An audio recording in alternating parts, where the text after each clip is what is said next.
Hi, welcome all of you to Nalin's Academy, and this is yet another video.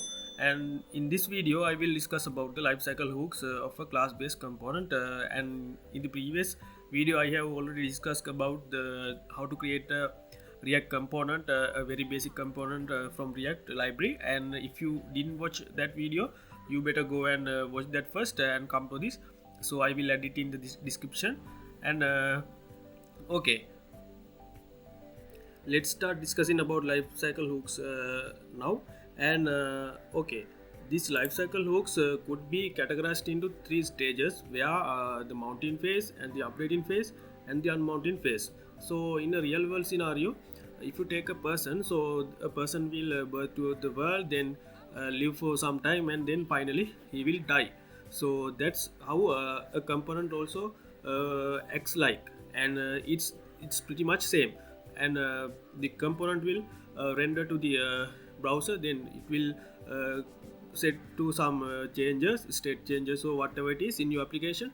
Then finally sometimes not sometimes actually, it will diminish from the browser. So that's how a child's lifestyle or a person's life cycle could be matched to the life cycle of a component. And there are methods that relevant to each of these stages, and the ways that we could call these. And we could find out more discussing about those stages separately. So I will take the mountain phase initially. So mountain means putting elements into the DOM.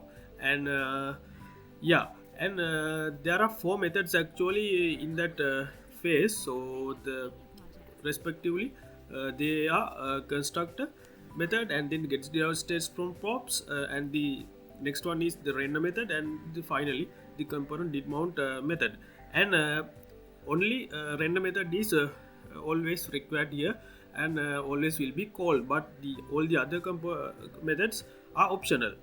And one more point there you have to highlight is the component did mount method is the only method in the commit phase, and the all the other methods are in the render phase. So what are these two phases, the commit phase and the render phase? Let's go and see.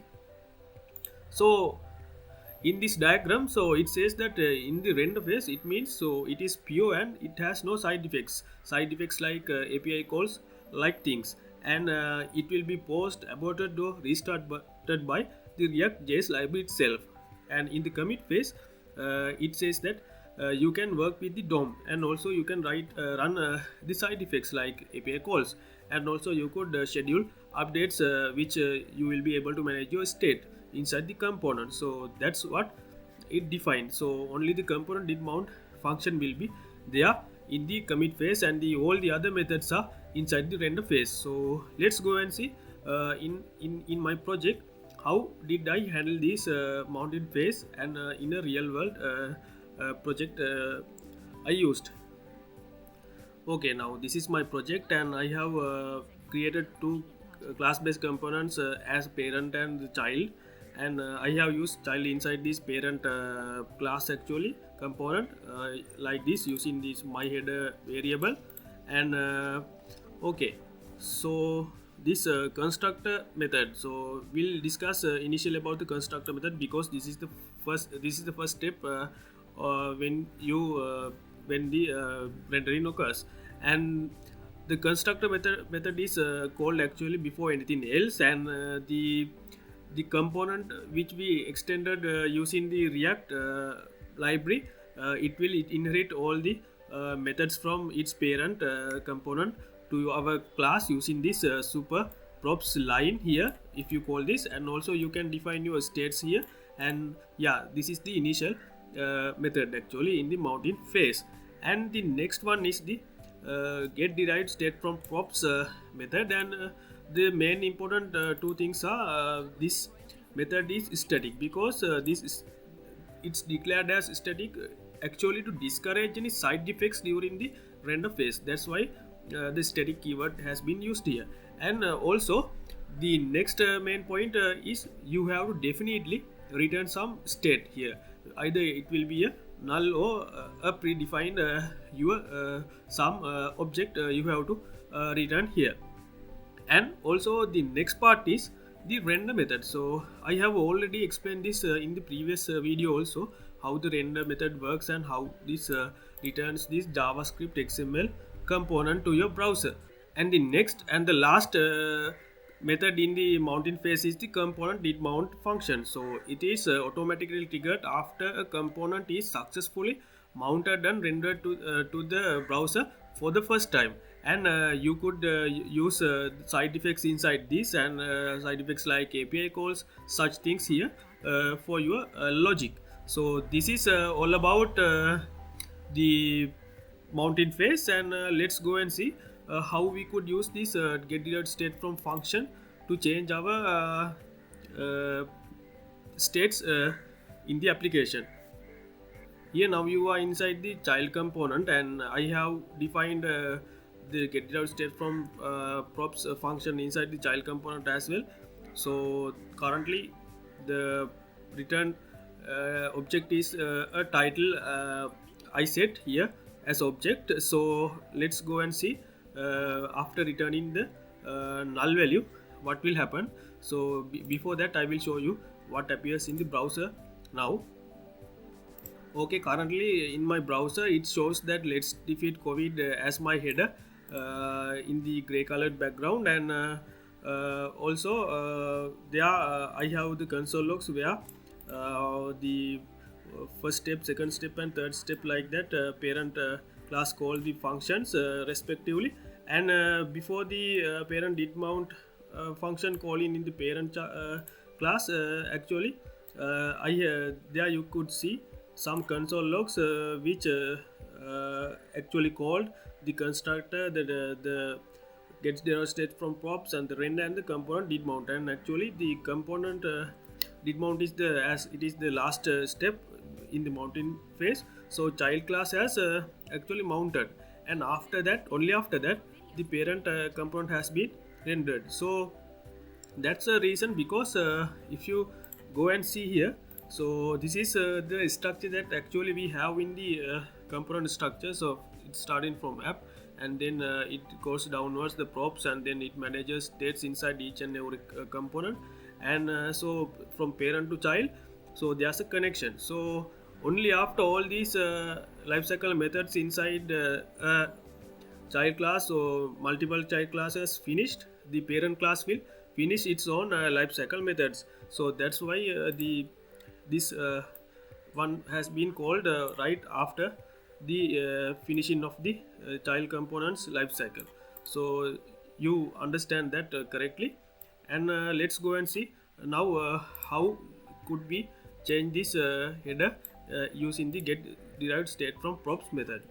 So now I have comment out this line, and so the return type is the return value is null in the child component get derived state from props function. So that means I will get the props title as my title in the child component. So that means I call this child component in this place, and that is my title is welcome to Nalins Academy. So that should be deployed in the browser, and let's go and see it. Okay, now can you all see the title of the header has been changed now, because I have changed the return type to null. So that means the props that which I get from the parent class has been used here. So that's how you have to use the get derived state from props function actually. And that's all about the actually mounting phase. And let's go and see how the unmounting phase is working. So this is very simple.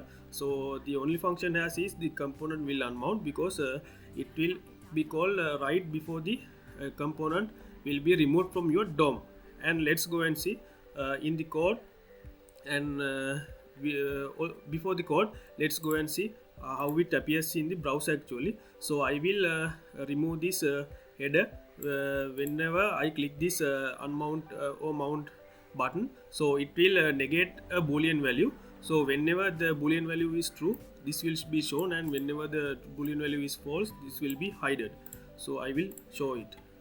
Can you see now the header has been removed, and only function called in the child component is the component will unmount function, because it is the time that the header will be removing from the DOM. And also, as the state has been changed, now the state change functions accordingly has been called in the parent class. So that's another thing that we will discuss in the regarding that in the update stage. So before that, so this is the only function called inside the child class. So I will show you the code now.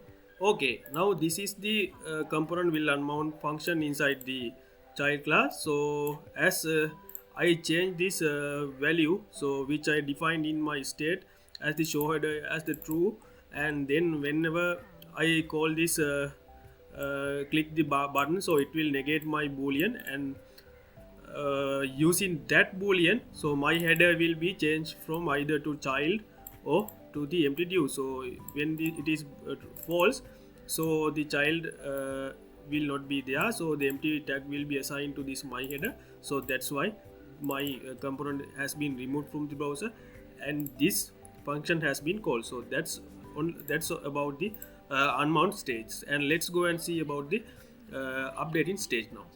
Okay, now I will increment this. So can you see now the parent get class has been called, has been incremented by 1. So the get derived state from props function, then should component update, and then the render method, and then the get snapshot before update method, and the component did update method has been called in the console log. Okay, now let's go and see the updating part, what will happen in the updating part. So actually, whenever you have new props and you have the set states, and if you have a force update, so the get derived state from props method will be called.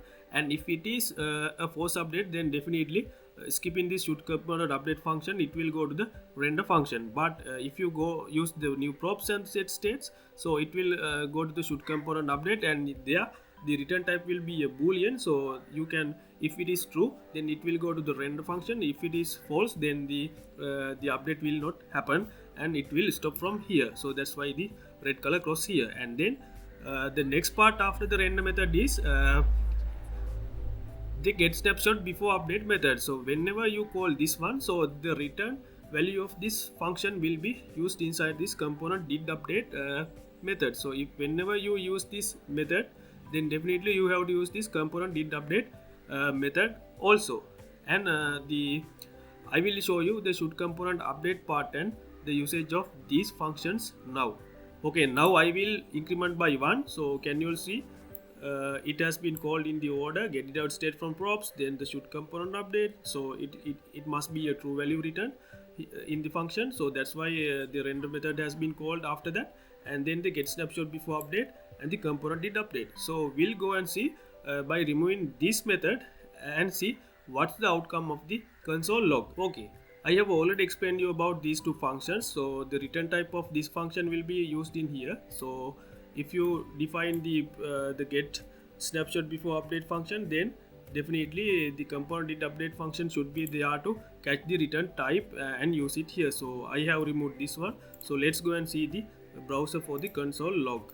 Okay, can you also see in the console log there's a warning error. So it defines that this component defines get snapshot before update method only. So that's why the I told you. So if you want to use this method get snapshot before update, then definitely you have to use the component did update method also. So there you can handle your side effects and your state changes like that. So that's about these two methods, and let's go and see how to stop the should component update using that change in the boolean value. Okay, now the boolean value is true, so let's go and change it to false, and then definitely my update shouldn't be happen in the browser. And if I go to the browser now after uncommenting the component did update function and setting the should component update return type as false, now my browser has been refreshed and the mountain pass has been occurred, and now I will increment this by 1. So can you see after the should component update, so the render method hasn't been called in either of these one. So that's because I have set the return type to false. And let's go and once again change it to true and see what will happen. So now I will set this to true once again and see what will happen in the browser. So I will save this one and I will go to the browser again, and once again it has been refreshed, so I will increment it by 1. So can you see now all the steps has been completed here in either of these ones, so in the increment and also in the decrement part. Okay, for more learning you can go and see the React.js official site. There also you have an article regarding this in this state and lifecycle methods, and you better go and refer that. And the another important thing is that don't misunderstand the lifecycle hooks with React hooks, and those two are two different concepts. And the lifecycle hooks are the methods that you will see in the class-based components, and React hooks is another concept that comes after 16.7 of React version in now. And I will discuss about React hooks also in latter part of my videos. Until then, thank you all of you joining with my video, and see you in the next video.